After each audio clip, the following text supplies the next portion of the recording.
666. And how did we manage not to take a breather? I mean, I don't think we've even looked at the metrics for 2023. I mean, we did 50 plus episodes. So, average one a week. I mean, anyway, at some point we're going to have to, just pull our head up and look around because we've been busting it. So I'm sure we'll have a busy 2024, but I'm excited about all that we've done so far. Looking forward to the future. Mm-hmm. And Richard, you know what they say, if you like what you do, you never work a day in your life. And so indeed, this is quite fun to do, and we'll keep it going for sure. Yes, we love what we do. We still have to pay the bills somehow. So That's we'll true. figure that. Yep, that's true. Somehow. But yeah, a very exciting year ahead. You hinted at it, but I will be in Riyadh for the next few months.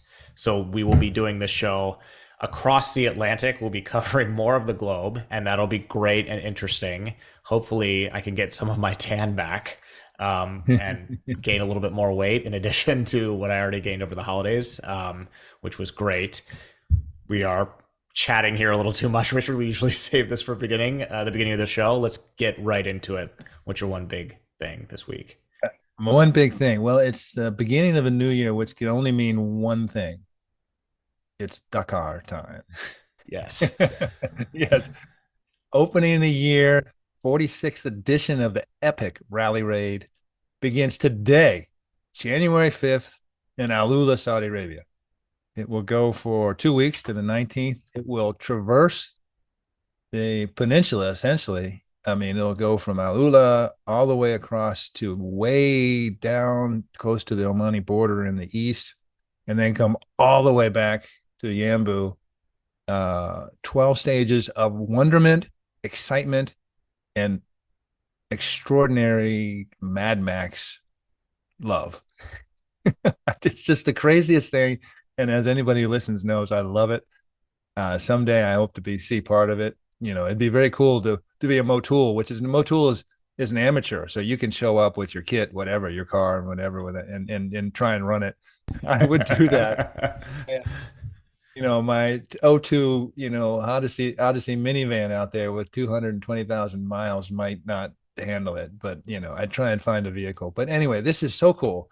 And this is the fifth edition in Saudi Arabia. So Saudi Arabia has been, they've handled it well. It's quite a go-to event. It's attracted a capacity crowd of 199 cars and trucks. And I'll go through some of these: 70 Ultimate, 43 Challenger, 36 SSV, 3 stock, and 47 trucks. But that's just stuff. There's a bunch of people just going off. And one of the cool things is, I didn't realize this, it's now the first leg in what is the World Road Rally Championships. No, I'm sorry, World Rally Raid Championships. This is another thing about this whole exercise. The names are awesome. Wouldn't you love to go on a rally raid championship? I mean, a rally is it's something off-road, and it's not, in a regular racing venue. And that's what a rally raid is. Anyway, so this will be the first one, Dakar. And then there's 4 more. There's one in Abu Dhabi, one in South America, and then, all the way coming back to Morocco. So this is the first one of that. 12 stages, ranging from 200 to 540 miles in length. One of them is kind of a cool thing. It's called a chrono stage, where essentially the drivers, whoever is driving, is basically disconnected from the crew for 48 hours. No communication, no support, whatever. They just go. And so if they break down, they don't have a crew. I mean, you have all-star, superstar drivers out there, or bikers trying to fix their own machines. Again, just very cool. 10 Saudi drivers are participating in the competition. And I'll go through some of the classes. So you have T1 and T2, which is cars. This is sort of the headline class. And then and Toyota has been killing it in this class of late. So they're doing well. T3 and T4 is lightweight vehicles. There's like 79 lightweight vehicles in the Dakar this year. And these are things like Can-Ams and Polarises and Tauruses. T1 T5 is trucks, friggin' trucks, 47 inches. We're talking up to 10-ton trucks banging around the desert. All of them looking futuro and or retro. I don't know what it is, but they're just amazing vehicles. And then 136 motorbikes, including 23 in the elite rally GP class for factory bikes. And all of these have various limitations on their power. And then the last group is quads, and we see a lot of quads, and that's limited to 110 miles per hour. So if you want to go faster than 110 miles an hour, through the desert, you're out of luck. Um, so just tremendous event for stupidity and glory and trying to be good at what you do, and beating yourself up and challenging yourself, and all I think in sort of an environment, a community environment. There's not likely there's a lot of rally raid racers all over the world, and they come together and they do these things, and they go hard, and I bet they have some good drinks afterwards. I just think anyone knows I love the Dakar Rally. So January 5th to January 19th, if you're there, go see it. Amazing event. Someday I'll be there. That's my one big thing. That is a really good one big thing. It's a very exciting event, and it will be going through Riyadh on the 13th. So I'm going to try to bring my children will be coming with me to Saudi this time. I'm going to try to bring maybe my son, who's not going to really understand what's going on, but there will be a lot of loud, huge cars. He may really enjoy that. But yeah, there's a rest day on the 13th. And then the 14th, they'll be kind of going through and around Riyadh. We're going to include the map. And Richard, we've talked about the Dakar Rally in the past, and it's one of my favorite segments to produce with you because the B-roll is so freaking cool. And it's just like a bunch of cool cars, and the SPA and the folks that organize the Dakar Rally have really good camera equipment and are, have these amazing photos and videos of the rally that you just it looks like a movie. And I wonder if our friends at AZ Aerials will be involved somehow in using their drones to film what's going on. So yeah, I mean, if you want to come out and meet and greet the 966, at least I will be there on the 13th. I'll try to figure out how to get there. I don't think the rental car agency, if we go that route, still haven't made that decision, but I don't know if they're going to be excited about me entering my, Suzuki 4x4 or whatever in that race. But I got an O2 Odyssey for you. Yeah.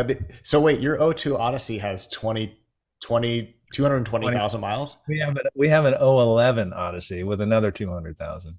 Good for you guys. That's pretty good. 200,000 miles of U.S. city driving is pretty dang good. So well, a lot of road trips. But no, your pull on the drones is a good one, because they're like there's 5 classes. They're like the 6th class of stars, because they get such amazing footage of this event, and that's the best way to get it if you're out there in the empty quarter and elsewhere. Yeah. So congrats to all of those participating. We will include, in addition to the amazing B-roll, as Richard was talking, the map, the Dakar Rally map. They have such a cool logo. And yeah, they have the map where it shows you everywhere that they're going. I think it's really cool that they will be going through Al Ula as part of the prologue. And we'll talk about this a little bit later in the show, but I believe there'll be some sort of summit in Al Ula in the next couple days, right, Richard? Because Secretary of State Anthony Blinken mentioned Al Ula as one of his stopping points in Saudi Arabia for his tour. So maybe he'll get to see the Dakar Rally as well, but I'm sure they'll have those events to be separate. But anyway, yeah, really cool map, really cool one big thing, and a really cool event. And yeah, the other thing that we talked about, Richard, in the past is that, this is really risky. This is not, people have died doing the Dakar Rally or have gotten seriously injured. And yeah, it's not for the faint of heart. This is a very serious race. Very, very cool. So I agree. And I get fired up about it. I recognize it's not for lightweights. You don't take it lightly. If you're doing it, you got to be serious and be safe. And to be honest, one of the reasons why it's been successful in Saudi Arabia, and one of the reasons it was moved from South America was they couldn't guarantee or ensure safety for a lot of the participants in South America. Yeah. They can in Saudi Arabia, and if you look at some of the launching points and the camps and that sort of thing, I mean, it's it looks like the infrastructure is really set up nicely, and it's a great place to run a race. And it seems like all the drivers really enjoy doing it because it is a safe environment, and you have medical and other support. So it's again, like so many things. Sorry, I digress. But like so many things in Saudi Arabia, you just had the seventh FII and all these other things. This is the fifth Dakar Rally. They're coming back because it's working. Mm-hmm. Yep, absolutely. And this will probably be on TV in the US as well. Yes, It was last year, and I remember it was on at a really weird time, so I didn't see it, but you did. We really talked a little bit about that. Yeah, and it was on like NBC Sports, so it wasn't like some weird channel. It was on I mean, although, so, but that's really cool. Yep. Good luck to everybody doing that. Be safe, and maybe see you on the 14th if my wife lets me go and take my son to this event. I'd be sick, but who knows? But anyway, good one, Richard.